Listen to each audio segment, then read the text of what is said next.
حضرت محمد صلی اللہ علیہ وسلم نے اشارہ فرمایا، پوچھا تیرے دل میں کوئی حاجت اور ہے جس میں آپ کے رب کو پہنچا دوں؟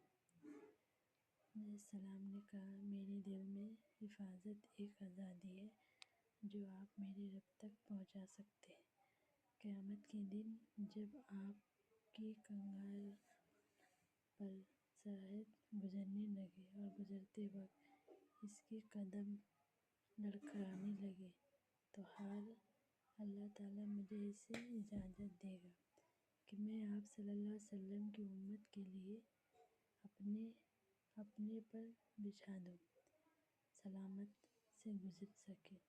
حضور صلی اللہ علیہ وسلم نے اشارہ فرمایا، میں آپ کی خواہشیں آپ کے رب تک پہنچا دوں گا، وہ اسے ضرور پورا کرے گا۔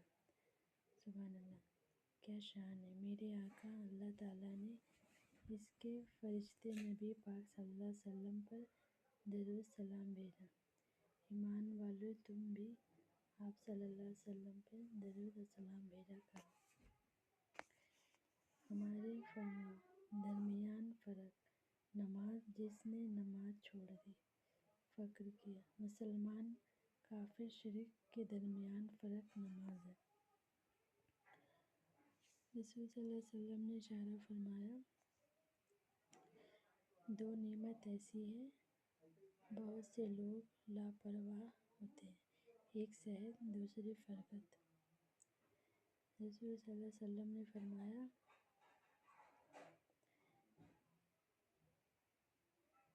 حضور صلی اللہ علیہ وسلم سے اشارہ فرمائے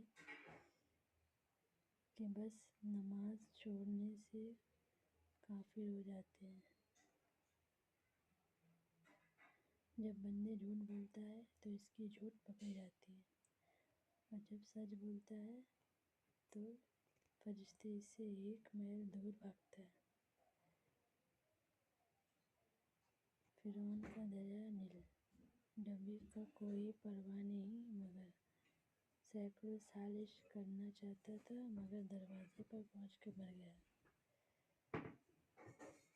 صدیقی تک حکومت کرنا تھا مگر ایک مچھر نے اسے مار ڈالا۔ حضرت محمد صلی اللہ علیہ وسلم نے فرمایا،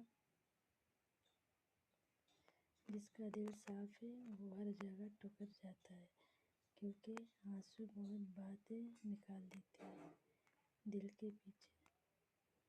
آپ کا دل سچا ہے، سب سے پہلے آپ ہی کو توڑوں گا، کیونکہ یہ دنیا جھوٹ بول لیتی ہے، مطلب